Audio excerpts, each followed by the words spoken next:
Hello, everyone. Thank you so much for joining us for today's program. My name is Evan Verplu, and I serve as the Executive Director of the International Relations Council here in Kansas City. Today's program on relocation and climate refugees serves as the second program in our ongoing climate crisis series. For those of you who don't know, the International Relations Council has served the Kansas City community since 1955 with the mission of encouraging civic engagement and dialogue around world affairs and global issues. As we approach our 70th anniversary as a council, our commitment to the community is stronger than ever, and conversations like the one we are having today are integral to a strong social fabric. If you're not already, we very much encourage you to consider membership of the International Relations Council, which helps us continue our path forward. And more information can be found on our website at irckc.org. Today's event will delve into a way changing climate impacts our human populations. As climate change accelerates, millions of people around the world are being displaced by rising sea levels, extreme weather events, and environmental degradation. This lecture focuses on the human dimension of climate change, examining the plight of climate refugees. We will seek to gain a deeper understanding of the challenges faced by those forced to relocate and the complex legal, social, and economic issues involved. We would very much like to thank our sponsors for today's program and for the series as a whole. To help us make this a reality, we would like to recognize the supporting sponsor for today's program, the University of Kansas Earth and Environmental Sciences, as well as our sustaining program sponsor, the Immigrant and Refugee Rights Alliance, as well as our supporting series sponsor, Stinson, here in Kansas City. Thank you so much for the support that you've given to make this series happen and your commitment to these discussions. So the final part of this hour program will be reserved for questions from the audience. So if you have a question throughout the program, we invite you to use the Q&A function at the bottom of your screen. We will attempt to get to as many questions as time allows. Additionally, we are also recording today's program, and we'll be sharing the YouTube link with you tomorrow once we have that uploaded. So without further ado, I'll go ahead and introduce our speaker and our moderator for today's program. So our moderator for today is Dr. Junmo Kang, who's a professor at the University of Kansas working in their School of Social Work. His specialty is in eco-social work, which is the nexus of environmental factors and social work. And our speaker for today is Manuel Marques Pereira, who has served as the head of Division for Migration, Environment, Climate Change, and Risk Reduction at IOM headquarters since August 2021. Prior to his current appointment, Manuel served in IOM Bangladesh from 2018 to 2021 as Deputy Chief of Mission and Head of Office in the Cox Bazar for the Rohingya Refugee Response. Manuel and Junmo, thank you so much for being here today. Please take it away.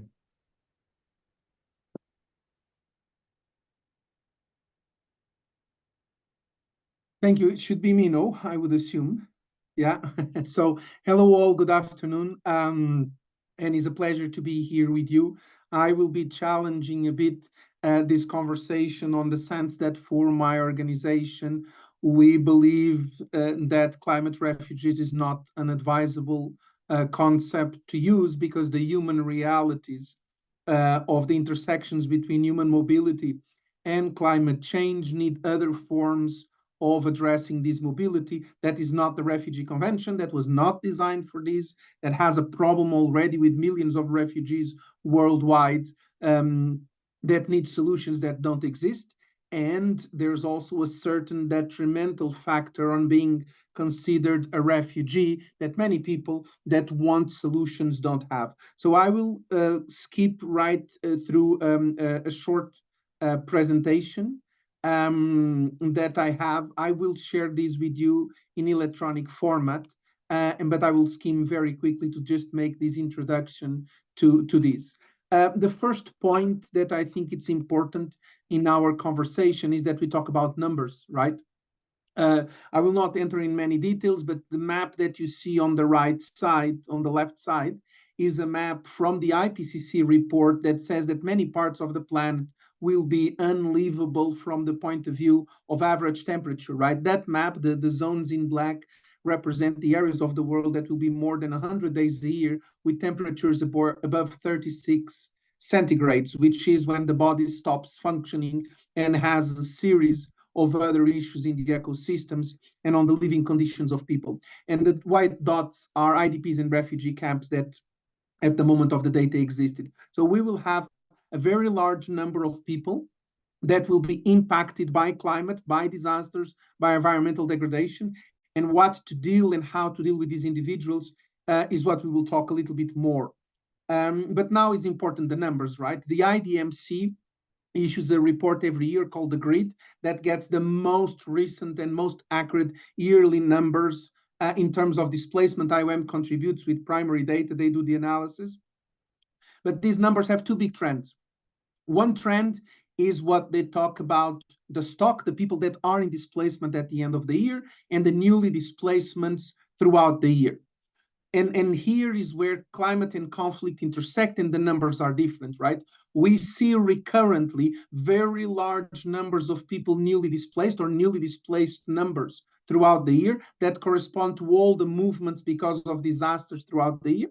But at the end of the year, we see a much smaller number of people still in displacement. And the opposite happens in conflict, which means that people affected by disasters and climate change, usually after a certain time of displacement, depending on the situation, go home and they fend for themselves or they receive some assistance and they become no longer displaced, invisible, but not necessarily out of harm's way for future crises. So that is the key consideration, this potential of future displacement and the recurrence of displacement that erodes people's assets and capacities that this number gives. That is the first cornerstone of our conversation today. The second is the combination of all these environmental factors, slow onset events, rapid onset events, and how they will collide with humanitarian crises and other vulnerabilities. And the World Bank estimates that around 216 million people can move within their countries by 2050. And this is a very used number across these conversations, but is probably used wrongly because this number is partial. It only covers 6 regions of the world. It has a lot of caveats, but above all, the main flaw is that the same number has a continuation that says exactly what is, with action, we can reduce up to 80% of this potential internal migration, internal mobility. And this is very important because it says that we have a problem, but we are also having solutions and the responsibility of solutions. And it's in the intersect between the numbers of people and the concerns of people that move every year and this foresight of the numbers that we need to discuss what is today, essentially the conversation about what is planned relocation. And this is the definition. I'm not going to read the definition, but basically planned relocation is one form of displacement that has in its beneficiaries or in its constituency people that need to move from one place to another in an organized way, generically and preferentially led by governments, because it's a very complex process and has a lot of multi-dimensions in terms of human rights that need to be discussed. There's a lot of ethical issues on this conversation. It's more and more a topic of conversation, but potentially for the wrong reasons. And then you have internally displaced persons, which is the people that move within the country, but they are forced to move from where they lived somewhere else, and they may have multiple movements. And then we have migrants, which is people that choose preferentially to move somewhere else, not necessarily moving out of distress, though we also know that there is distress migration. So this multitude of mobility forms, displacement, migration, and planned relocation is what we call human mobility in the context of climate change, because these conversations in the humanitarian and human rights world are called by these 3 names. In the climate change world, they are aggregated in one form that was palatable to countries, which is human mobility. Today, we will only look at the conversation around planned relocation. Much can be said. There is principles on how planned relocation from a practical point of view, well, from a theoretical point of view should be. You will have this presentation and you can consult them. These guidelines also allow to look into case studies. There is two projects, one initial by the Caldor Center and one following by IOM, that looked at case studies of planned relocation and tried to flourish a bit the lessons learned on these processes. It has some considerations. Here in blue, you see some of the points that I want to stress for you. I will leave them here written, because I think our conversation is more important than delving in these details. And I will give an illustration of Mozambique and then 3 points so that we can move on the conversation. Mozambique is a country that has extensive and recurrent disasters, cyclones, floods, droughts. The government is very aware and very robust. The president of Mozambique is the DRR champion of the world and of Africa. And the government, because they own all or the majority of the land, knows that the best solution for avoiding recurrent humanitarian assistance is to move people to new areas where they can live safe or where new communities can live. But the government on this response does not help these communities to settle. It does not provide shelter, water, services. So it gives the right of land, which is something that very few countries are able to do, but does not offer everything else that would allow people to resume their lives. And so people move back and forth and they are affected and they receive land in 1 year. And after they go back to their farms because the bones of their ancestors and their agriculture and the fertile land and water is there. And this is a clear example on how planned relocation can have a potential value, but has become an hindrance on the rights and on the lives of individuals. And it's this duality that is a very important conversation today and for the future, because in essence, there will be more and more places around the planet where living conditions will reach the limits of adaptation. So we may need to have states may need to arrive to a point to say, we will not be able to invest more money to fulfill our obligations to protect you. We will need to move you somewhere else and discuss with you that move. And this is what we have a decade or less to enable a dignified conversation to protect the rights of people on this conversation. And then there are 3 dimensions on how to do this. The first is how to operationalize the jargon of avert, minimize, and address human mobility. Avert is prevent, minimize is manage, and address is solve. So basically, it's prevent, manage, and solve displacement, which is a function of the humanitarian system and is a function of the global work that is done in terms of humanitarian responses and displacement to people.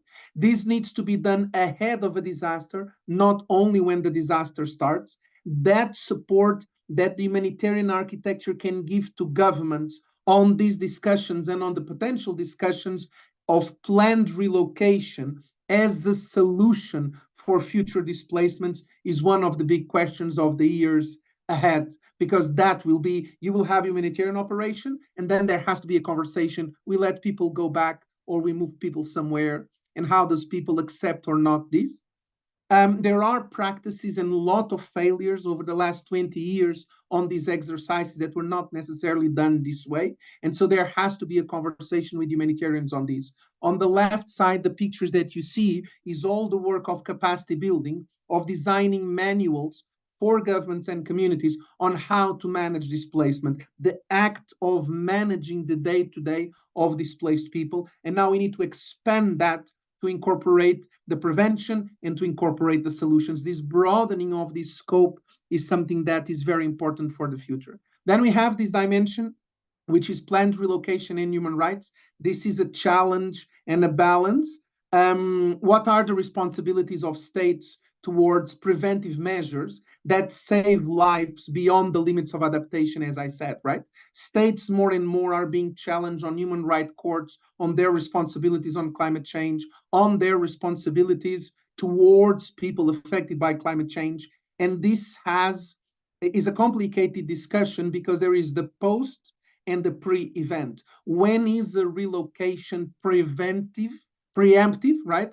Done before something happens, and when a relocation will be post a disaster by living conditions that do not allow people to return or too dangerous to return. So this is an ethical dilemma that more and more needs to be looked at, and mechanisms that reinforce the rights of individuals will allow that this dilemma is something that can be assessed and worked through, right? And making sure these rights of people are operationalized, because someone has to pay for this.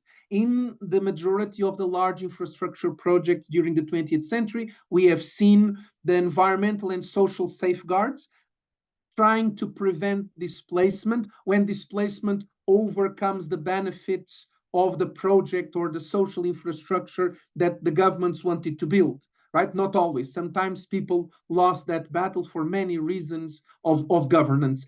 We need to fish back that protection, inject it in this lens of climate, and make sure these decisions are processes, right? So this is where human rights and planned relocation will have a very strong interface. This is one of the toolboxes on how to do planned relocations that IOM and UNHCR has done. This is a public document. I think it's very interesting to look about the decisions, these three topics on the point, the decisions to move, the pre-moving planning, and the implementation of a plan. This is the sequentiation of the steps of making and protecting the rights of people. And before I finish, just to note that the numbers and all of these things unite to arrive to where I started this conversation. The mechanisms to protect and enable human mobility throughout the challenges of climate change in the decades ahead are essentially about protecting the right of people to choose where they want to live, the right to stay in their areas of origin, protected and safe and with coping mechanisms is essential.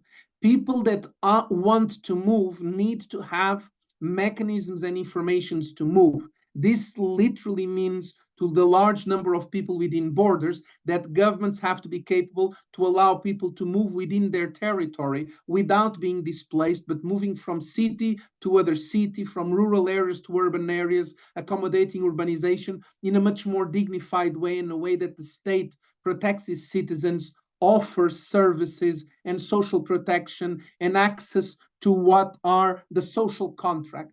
And finally, if people are already on the move, that their journey is protected through social protection or through humanitarian assistance, depending a bit of what the people are. But nothing of this makes a refugee.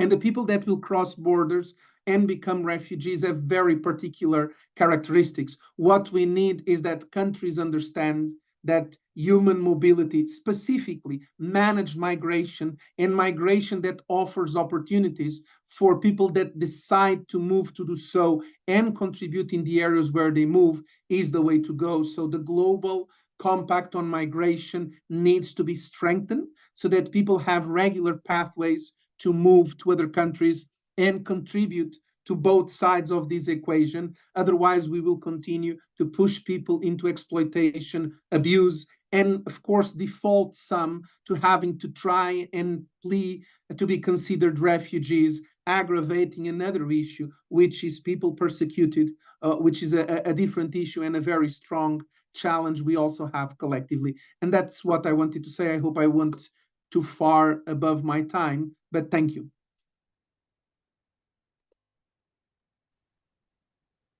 Thank you, Manuel, for a great presentation and sharing your insight. Again, I'm Junmo Kang.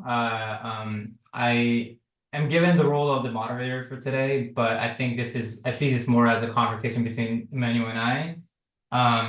I'll have some feedback. I'll add some stuff, and then we'll have a conversation, and then we'll open it out to the floor for some questions. So I come from a social work background, and social work, which is a field profession rooted in social justice that is dedicated to helping individuals, families, groups, and communities to enhance their well-being and address like various challenges they face in everyday life. So I think, as you can see, social work is very much related to working with immigrants, refugees, and also there is a field that the work that I do is about addressing the inequity in the issue of climate change. So the focus is really thinking about, working to understand to contextual factors that create the vulnerability and thinking about the historical social forces, the root causes of why this has happened. And I think Manuel's talk really greatly points out that aspect of it. And I think it's great to point out the importance of the concept of human mobility as a response to climate change, instead of using the word climate refugees or climate migrations. I think Manuel also did a great job of pointing out the importance of our roles in addressing these issues, particularly with the planned relocation. I really appreciated that framework. But also, for me, I want to add a few things on, particularly on kind of talking more about why we need to kind of push back on using the word like climate refugees or climate migrants, which I think it's not only not useful, but also at times it could be even harmful to use these language. Mainly, I think it overlooks the fact that the migration is a multicultural problem. Climate change is, I think, undoubtedly a serious issue, serves as an amplifier, but there are other numerous social, economic, environmental factors that has happened historically that makes people vulnerable and force them to leave their homes. So while I think the climate change could be a tipping point, but focusing solely on the climate refugees or climate migrant, I think obscures the other injustices that drives people to migrate. Many individuals vulnerable to forced migration, I think, come from countries with colonial histories and are also currently victims of neo-colonial practices. For instance, the global development model has transformed many of the agricultural practices to cater to the needs of the global north. I think to fulfill the extravagant lifestyles of the people living in the global north, at the expense of local economic opportunities, political stability, which actually causes why people to be relocated. And for instance, the structural adjustment programs, I think, often in the forms of what I consider to be predatory loans, further entrench dependence on donor nations, I think, exacerbating inequality and causing sufferings in these countries. So I think we really have to think about the systemic unequal power relations that is really relevant in understanding the increasing number of people who are forced to move. I think by ignoring these complex dynamics and focusing solely on climate-related causes or the natural disasters, we lose the nuances necessary to understand the root causes of forced migration. But also, I think one more thing on top of that, I think we really need to consider how the language surrounding climate refugees is associated with an anti-immigrant sentiment.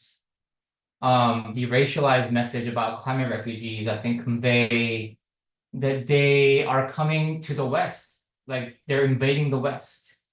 I think we really need to be careful and aware of the far right rhetoric that has developed over the past decade in countries like Europe, and in Europe, like Austria, Italy. The far right has gained traction regarding these issues. And we have even seen that language here in the US. The far right is actually weaponizing climate change to argue against anti-immigration. I think recently in Arizona, state of Arizona, a Republican Attorney General sued the administration, stating that its immigration policies are adversely impacting the state's environment. I think, which is a great example.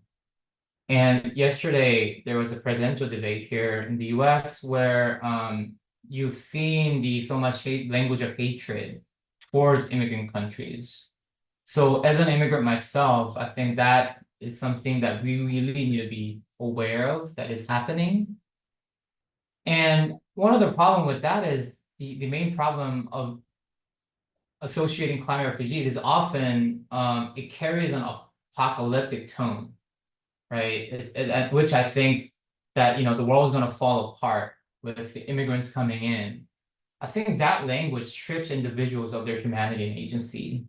It lumps them into like a homogenous group, and through that process, I think they become this faceless people, and just are used as evidence of climate crisis, which I think as a result contribute to anti-immigrant feelings. I think many people just want to live in their homes, but if they are forced to leave, they want to migrate with dignity, right? I know migration with dignity, I think, is a term that's often been put out there. Obviously they don't want to be forced to be displaced, but what they need is they need enough time to advance, which I think goes with the planned relocation, is they need time to adapt. They need the resources where they can be not just a refugee or just an immigrant, but an actual citizen that's part of the community. So providing the resources to do that.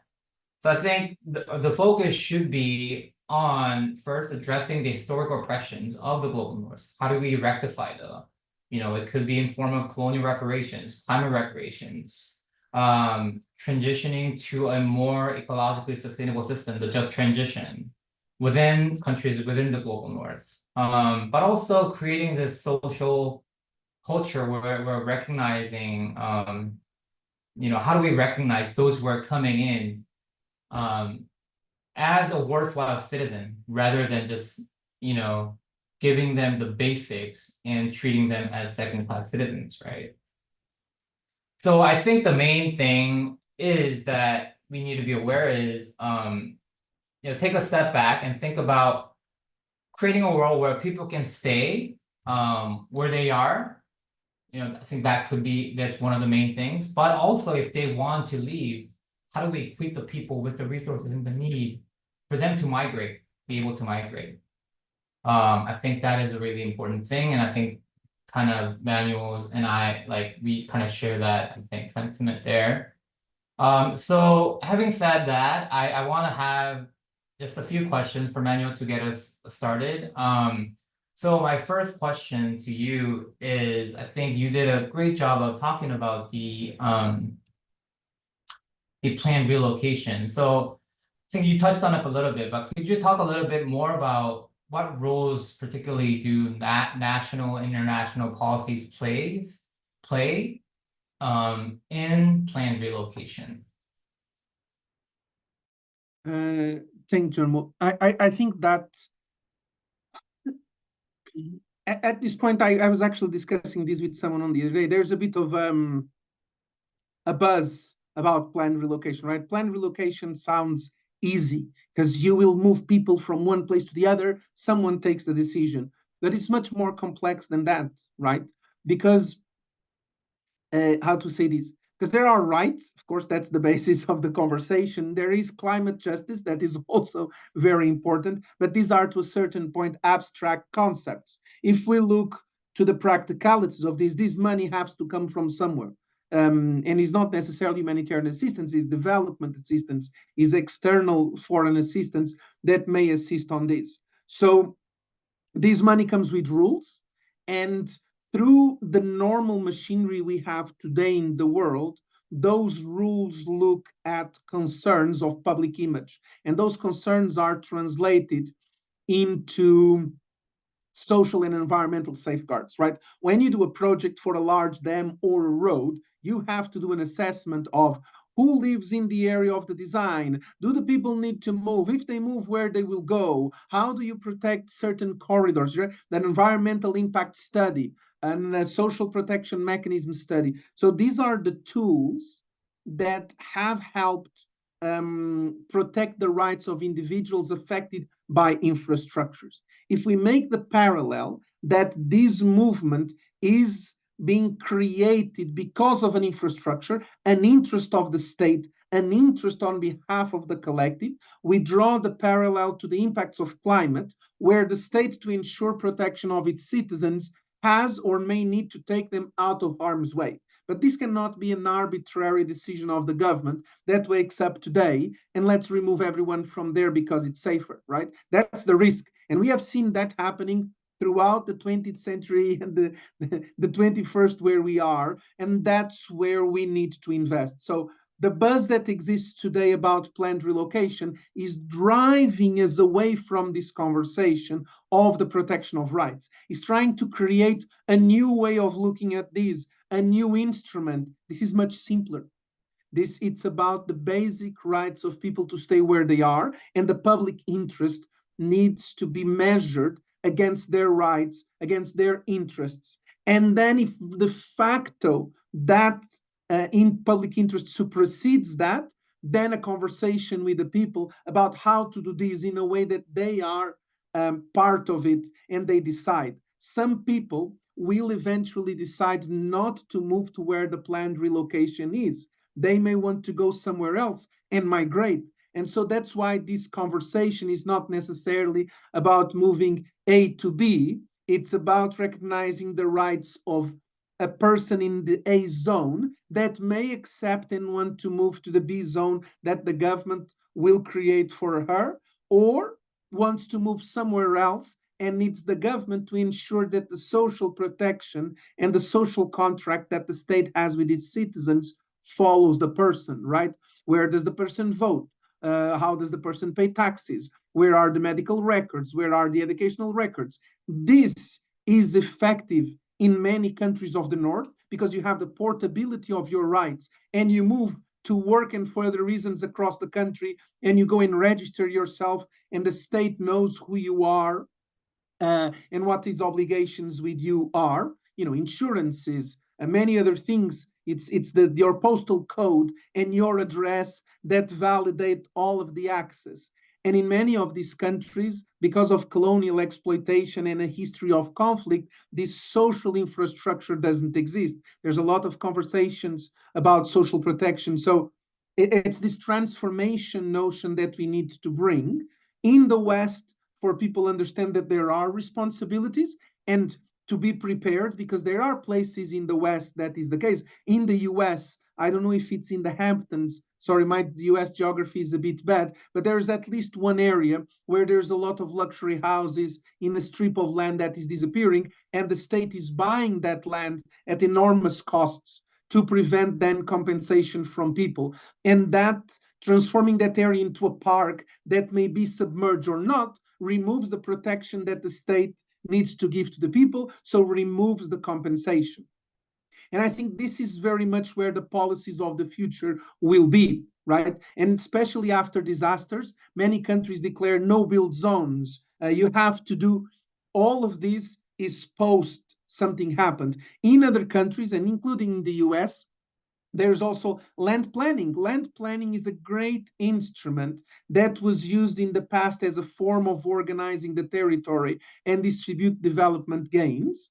But more and more with climate change is an exercise of deciding where humans should live or not, because we tend to live in the worst place possible, which is the place with more resources. So I think very much that these are the conversations that we have to have, and more they will be put into place. I will give one example of policy. I'm Portuguese, so in Portugal, I'm actually rebuilding my grandparents' house, which is almost 200 years old, in a very old consolidated area in front of Lisbon, which is a floodplain, unfortunately. And it will have, on a 100-year return, a 5-meter high flood, which means inside my house, 1.75 meters. And the house is two separate apartments, and I want to do a townhouse. When I went to put a project in the municipality, they refused to give me the license of construction so that I could do everything within the law. Because it's a flood area, I could no longer maintain the room that exists on the ground floor because there is the risk of loss of life. So I was forced to change the project, change everything about the legality of what I want to do to make it an office, right? With a commitment that no one will sleep on the ground floor. What this means is the license I have and how I will live my life in my house means if I put someone to sleep in the ground floor and there's a flood, a landslide, someone dies, I am civilly liable for it.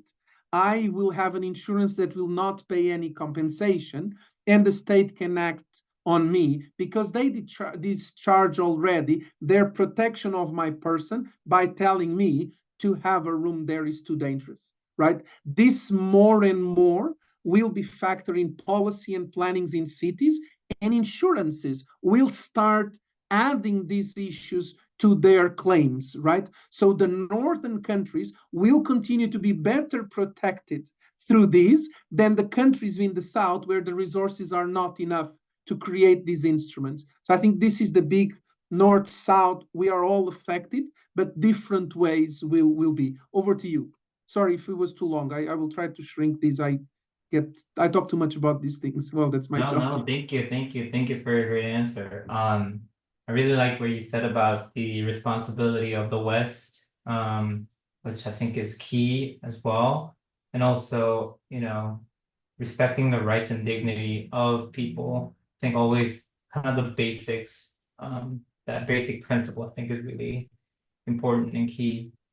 I want to kind of talk about you mentioned about, you know, relocating a person from A to B. But let's say we provided the resources, we have the basic things in place, and a person is relocated.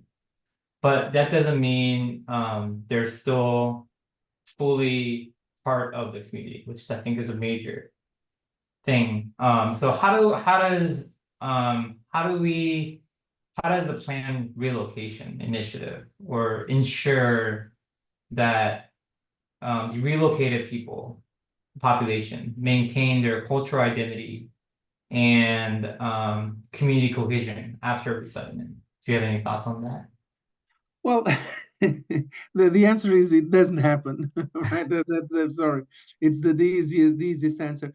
I think, again, we have evolved. We need to, our human history is built on consecutive progress. We are in a time of our collective development. There's too much information, there is disinformation, and so there is a panoply of information that we don't know how to process, right? And so it's becoming more and more difficult to build on knowledge because there's so much knowledge that you do not know which is the relevant knowledge to build on. I don't know if this makes sense to people, but and the planned relocation is a bit the same. We started with environmental practices being bad for the environment, then bad for people and the environment, right?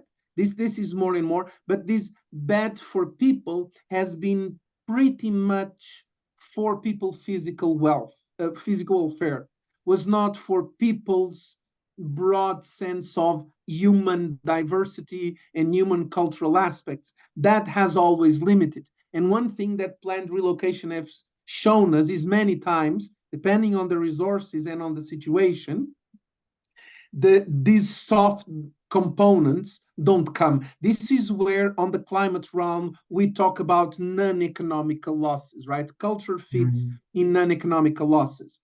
And non-economical losses are difficult to measure. It can be a cemetery, but it can also be for an animist culture, a tree, a piece of rock, a certain landscape, right? In Australia, the cultural process of the Aboriginal, what they call the dreaming, is related with the stars orientation, the landscape features, the seasons of the year. If that changes, right? And if they cannot do the dreaming, and if they cannot, so all of that are impacts. And in other places is the same. In Mozambique, people like to live where the bones of their ancestors is their connection to the earth connection, right? And so that cosmography of relations that humans have with their surrounding and how attached we are with that play a big part on this, right?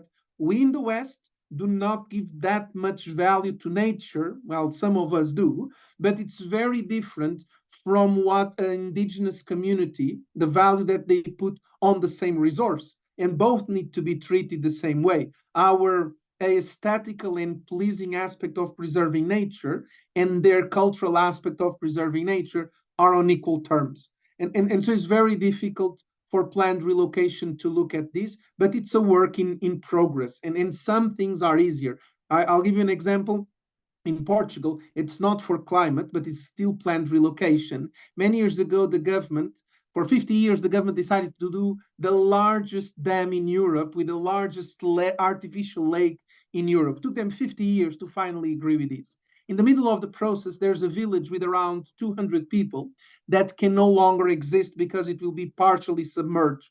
And to avoid this attachment to land that we have seen in other projects, where the houses come when there is a drought and the leftovers and the ruins of the houses are out, and people then go there, and there is a bit of re-traumatizing experience on this, everything needed to be demolished. And it was not just houses, it was how to build society, how to build community. So the architect did not build a new city. He copy-pasted with improvements the city in another place. And the basis of that plan was the connections between neighbors, right? It's not that you can choose your neighbor, but they tried to preserve those bonds of kin and relations in the new design of the new town. They imported the features that the town had, the church, the bullfighting arena, and a series of other social features, the sports ground. And then they went to the extreme of getting the church. All the dead people were removed from the old cemetery, brought to a new cemetery. All the inside of the church was also moved, and people inside their houses could choose the cultural and traditional architectural features of their house to be moved. So in their houses, people say, oh, I want the slab above my firestone that has been with since my grandmother's time to go with me. I want that shelf. I want, because there was a lot of, stone components. So this preserved part of the culture, not everything, because the original was demolished. So it's this kind of extra resources, extra attention that need to be done. This was, of course, done in Portugal with a lot of resources, a small population, and to be replicated in many of the countries that this needs to be done. There has to be more money in the conversation of climate on loss and damages, right? It's not the peanut millions that we are talking now, it's the trillions that the countries are advocating for. So I think that's the connection between these two points. Over to you. Thank you. I love that example. And yeah, I love the example, and I totally agree with, kind of the indigenous knowledge, which I think is crucial in going back to the root causes of climate change. How do we solve the issue? I think it's going back to the communities, the traditional indigenous knowledge, I think teaches so much about why we got to here. I think it's a really good point that you made. I know you talked a bit about in your presentation about, the challenges of the pre-disaster planning, post-disaster planning. But can you possibly share some case studies or examples of a successful planned relocation, and what lessons can we learn from these examples that can be applied to other regions? Well, I think I will not be able to give you a concrete example in those terms. I think that's part of the knowledge that we need to build. That's why IOM contributed to that case. So I don't have the capacity to do that, but if I could and inject all of those case studies in AI and then have AI compare all of that and pop out the broad recommendations, I think it would be a much better, with some caveats, a much better answer to your question. But in essence, is plans, what we see is that plans that are done with enough time for people to be engaged in the conversation, to discuss voluntariness of moving, to discuss their own timeline of moving, to discuss options of what the moving is, what they will find, what else will come beyond the move that is of particular interest to them. To some people is a good house, to some people is that they cannot lose their businesses or they need farming land, right? So it's these individualizing needs that take a lot of time to infer and to create solutions That is what the investment, this discussion needs.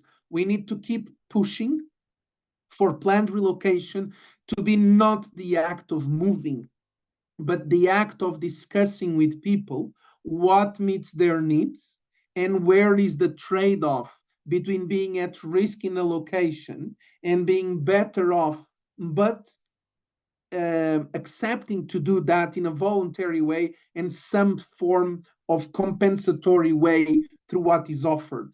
Because what we are at risk is countries looking at disenfranchised communities, migrants, rural communities, fishermen, people without the right to land, right? Informal tenure, and telling them you have to move by tomorrow. We recently saw that in Kenya after horrific floods in some slum areas. The government said, everyone away, here is $250 and goodbye, right? This is what cannot happen. And this is why this conversation on planned relocation needs to be continued and injected in the discussions of the funds for climate change, to be injected on the conversations of adaptation, to be injected on the conversations of participation, on the reformulation of the financial system and how projects are done, right? If you have to kick out people from a certain area to do a solar field or a park of aerogenerators,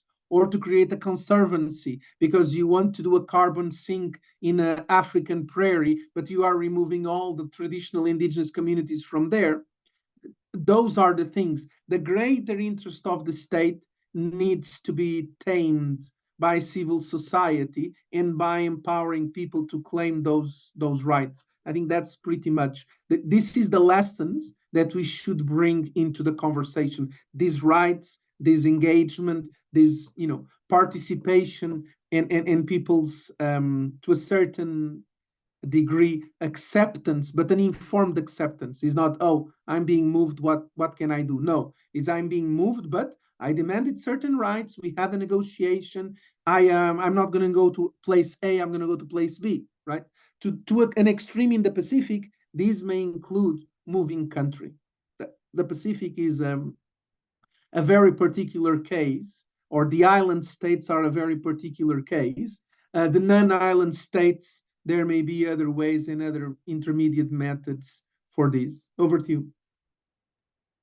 Thank you. Yeah, I totally agree with that the principle of participation, empowerment. You know, you mentioned the act of discussing with the people, with the process, including them in the process, which I think is key in this idea of ecological climate justice, is the key, the procedural justice piece. I think that people who are impacted needs to be part of the process in finding the solutions, rather than not just in a ceremonial way, but it's just actually, do they have the rights? Do they have the voices? Or do they have a seat in the table? So thinking about that, I think is important. I think you pointed that out really well. I think before we move on to the Q&A, I just have maybe one thing, and I want to kind of go back to the point that you made about, responsibility of the West. So I know these are like big terms and a lot of big concepts that is floating around. But maybe if you have a suggestion for people living in the West, what could like a person do? What is their responsibility? What, do you have some suggestions, ideas that, as an ordinary citizen, right? What can we do to just give a little push? I will give my personal perspective of this, which is not my work. Is the basic condition for all of this to work is mitigation, right? We need to reduce the level of emissions in the atmosphere to make sure that we keep within the 1.5 degrees. That is the global most humane thing to do for the 8 billion people in the planet, is that we make sure that we stop this horrific trajectory that will probably put us on the 2.5. right? It's the preventive side, the anticipatory action that is needed. We cannot afford to arrive there and then see. It's going to be too late for too many people, including to all of us. But we need to do that before. And that is the individual responsibility on sustainable consumption, on the small tasks that you do in your house that change the way how you live and what you consume. I'm not one of the persons that says, oh, I'm going to stop eating meat. It's not about stop eating meat. It's maybe stop eating meat every day and having a better diet. Is maybe changing the lamps on your house and making an investment in LED lamps instead of fluorescent lamps, is issues of reducing your packaging on your shopping, buy bulky things, froze some things. I'm a humanitarian. I've lived in many countries where my healthy or sort of healthy diet was based on freezing things. It's not ideal, but sometimes is needed. We today have everything available in the supermarket, highly packaged, highly sanitized, highly normalized in size, shape, and color. And what we don't see is the surplus of these. Everything that goes out because the supply chain and the consumption didn't absorb what the supply chain produced. Is everything that is not standardized, that is removed or processed in some other form. So this consumption is a big thing that I think it's important. And the second is the conversations and the participation, right? Citizens have to ask that the social contract with the state is guaranteed. If we do not ask governments to have that responsibility, governments don't feel responsible, right? The West has polluted for 100 years, enough for the rest of the planet for the next 200 or 300 years. This is a significant imbalance. And people think that they are well in the comfort of their houses. No, disasters are coming, right? I would add the other big words that I usually use. No disaster is natural. Disasters are social economical phenomena. A hazard is, of course, natural. It can be a weather hazard, a geophysical hazard, but the disaster is a combination of a person's or a community's exposure to a certain risk and how the vulnerabilities that they have to, we combine with that exposure, lead them out of what is their normal standard of living or put them at risk. And so while a flood in New York, after 2 days, insurances kick in, the municipal services of cleaning kick in, people with their own resources clean and sort things, and there are replacements of goods and the social market works. The same flood in, for example, a slum in Nairobi or in another part of the world would be catastrophic. People would die, right? Your basement flooded in some suburb of New York, after the water is gone, after some repairs is okay. The same volume of water in a country that had a colonial process that has other vulnerabilities, it's completely different. So it's this asymmetry that the Paris Agreement tried very gently to nudge, right? These differentiated responsibilities. I'm not in a position to say that IOM claims for restitutions is not that. We talk much more about opportunities and support for people to do the leapfrog of adaptation. And I think that is what we can all do. Advocate for that and change a bit how we relate with the resources. But again, this is my personal perspective. No, it's not necessarily an institutional perspective. Over to you for the Q&A. Well, before we move on to the Q&A, I would say I completely agree with all of the things that you said, at a personal level too. So thank you for sharing that. So we'll move on to the Q&A. I'll just go by one with the first question was, is there advocacy work being done on behalf of climate displaced people to be included in the U.S. refugee admission program? That from IOM side, we don't have that information, nor we of course would support this. We support that there is more migration programs on different levels, humanitarian visas, labor migration, family reunification, a series of tools and others to develop that exist. For example, the Pacific and Australia agreed on a visa regime for people affected by climate change to be able to go to Australia, study, and develop their capacities for a certain number of years.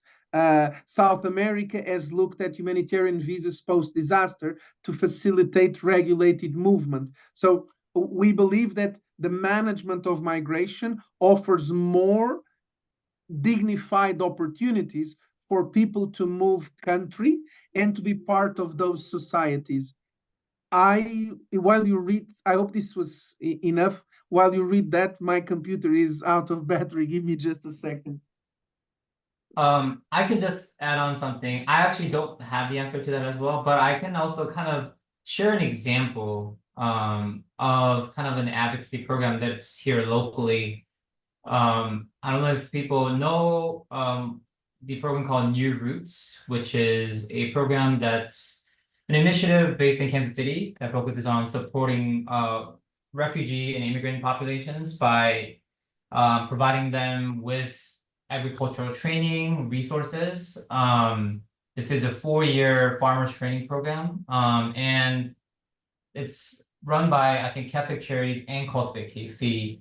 It's a program that aims to help people to build a sustainable livelihood through farming, connecting them to local markets, and promoting food security. So I think this is a great example of how we can do advocate, kind of a program that we advocate for people who have been displaced and are newly here.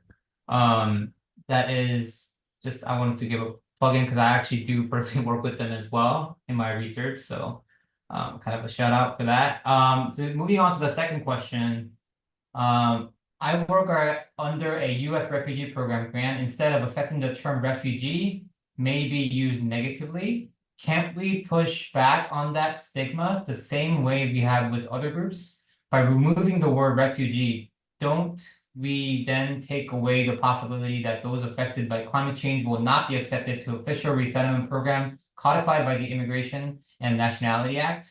Instead, we could advocate for government treatment of vulnerable population due to climate factors to be accepted as a form of persecution, as in section of 101 A42 of the Immigration of Nationality Act. If, as you discussed, they are being disenfranchised due to social and political factors as much as climate, couldn't this be potential justification for inclusion in refugee programs or parolee status? Allow me to abuse a bit the prerogatives of this conversation that we are having to say that to me, the big problem from my perspective, at the personal level, I will use the privilege of this conversation to say the refugee system is already so stretched with so many people that have no single choice, that what we risk with this conversation, where mobility is not a facilitation of mobility and a migration opportunity, that what we will do is we will condemn every person that needs to be protected internationally, that needs the refugee status, to be a second-class refugee. Because a climate refugee, it's probably a much sexier and a much more right-wing accepted individual than someone else that has a religious and ethnic another background. And that, to me personally, is the biggest risk. First, we cannot defer the responsibilities. We need to identify the cause of persecution, not to break the refugee system. There has to be this rationale is possible, but then who's the perpetrator for that specific person? Is the government that didn't do anything, or is the government that is offering the place for the person to be refugee that has not paid reparations or not contributed to stop? How can we say that the US needs to accept more people as refugees, but the US has responsibilities on not paying for the conditions on the countries to be better? Right? So, And it's this dimension that is quite complicated for me. I think this would be another hour or two of conversation, but I see the refugee system as one of the last multilateral systems that allow the world to be a more humane place where we put human life above all, right? And climate is a problem of all of us, not just of a group of people. We may actually destroy the refugee system by trying to open it to squeeze this in or by factoring other causes. So, at least from a personal level, I think it's a much better way to look at prevention, to help resilient development, to reduce these vulnerabilities and allow people to stay where they are. And if people want to move, because it's human nature, some will want to move, to allow them to move safely and have the space safely. I think one of the great examples of this is the Schengen space, right? People forget that Europe was a country with borders and border guards. And nowadays, if I'm living in the coastal area of Portugal and I have a job opportunity in the forests of Bavaria, I put myself on a plane or a car and I move there and I have the right to move. This is utopical. Of course, it's a political agreement.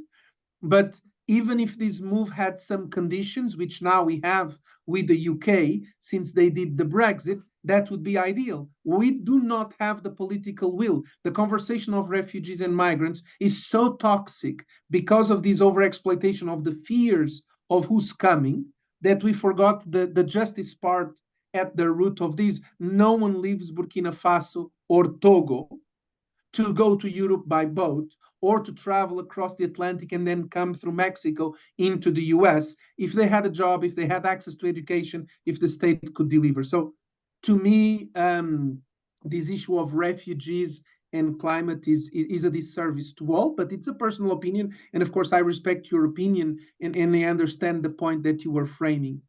Thank you for that. Thank you, Manuel, for your answer. I think we are out of time, we're already past time. So I think apologies to the first two questions that we haven't gotten to. But yeah. I don't mind if we have two questions to answer the two. I can try to be shorter. It's probably my fault. I talk too much about these things. It would Yeah, be if fair you, to the you just want colleagues. to touch on them just real quick, just in a couple minutes, and we'll close things Um, up. I can yeah, read it I out think for you. What are the challenges that come with public messaging for such nuanced issues where so many words and terms used in the conversation come with a negative connotation? Well, this is the part of my job on the advocacy, right? The nuances allow space to look for the different opportunities and to create a more constructive system. Everything that is too black and white is an extreme. Life is gray. And within the gray, we have to dwell. And within the gray, we have to thrive. And so insisting on language, insisting on these nuances gives a much less polarized conversation. That's why, to me, I started with the numbers. The numbers are very problematic. When we say 260 million people will be on the move, period. This is a rhetoric that is scary. But if you say we'll be on the move within borders, their own countries, and 80% of these can be prevented if we allow people to stay where they want to stay. This is a much more positive tone. And then this allows that fear to be removed and the conversation to be done in a different way. And this is the political space and the negotiations, and is in essence an invisible discussion that the public doesn't see. But the language of the public is not the diplomatic and the political language. So there will always be these, we need strong terms in the media to call attention, but then that cannot be translated into policy because it's too harsh. So these dynamics will always exist. And the last question is on the number of variables inherent to a dislocation event. How do we do this? Well, generally, this conversation is about a very long process of first engaging with the community and saying, we believe that you need to move because of ABC. See if people can understand that and they can see that and how this is explained to people. Discuss what are the options, and based on those options, the responses that are designed truly addressing the needs of individuals. I will go back to the case of Mozambique. When you say go there, it's safe, people go there for the time that they have some humanitarian assistance, generically food. If nothing else comes, there is no attachment to staying there. They go back where they know where they can find the things they need. And so designing some of these programs, as is done in the Pacific and other parts of the world from these 409 cases, in many times is a process of years. In many times, one person is more entrepreneurial and moves today, and the next person only moves 6 months after. So this conversation is a conversation that takes a long time when it's preventive. When is a response to a disaster, generally is more difficult because there is a muscle of the public opinion and on the state to come and fix the problem. We have this in Brazil now, where there's 30,000 people displaced from the May floods, living in centers managed by the government with services paid by the government, that no one knows very well where to put them because they lived in islands in the middle of the river. They lived in shorelines and areas of risk, and no one knows where to put them, no one knows what to do, so they are in this humanitarian limbo. And there was no time for the conversation. We have tried to push the conversation to be a little bit more softer so that we discuss these alternatives and we discuss what can do. But you cannot take a fisherman and say, now you go to this urban area and you become a street cleaner or you become a food stall manager, right? This doesn't, it needs time. So to be effective, we need to inject time and resources to create a bit of tailoring of what the solutions are to that person in a context of equity between all the community that needs to move. Maybe this is too aspirational, but it's a bit part of how these conversations generically go. And I've done, discussions on relocation in Pakistan, in the Philippines after cyclones and floods, and was very much about this. And sometimes we don't need to relocate people too far, right? In Pakistan in 2010 for the floods, people went to camps, and then the government wanted to move them somewhere because they were at risk.